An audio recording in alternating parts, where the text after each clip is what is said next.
एक समय की बात है। हिमालय की एक गुफा में महर्षि आत्मानंद तपस्या कर रहे थे। वर्षों की साधना के बाद भी उन्हें आत्म साक्षात्कार की प्राप्ति नहीं हुई थी।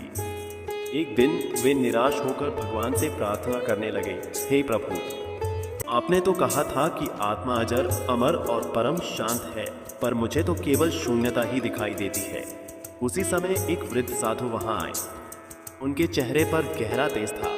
उन्होंने मुस्कुराते हुए कहा, तुम्हें जो खोजनी है वह तुम्हारे बाहर नहीं, तुम्हारे भीतर है। तुम बाहर की शांति में आत्मा खोज रहे हो, पर आत्मा तो उसी चेतना में है जिससे तुम अभी यह प्रश्न कर रहे हो। महर्षि चौंक गए, क्या आत्मा मेरी चेतना है? साधु बोले, हाँ।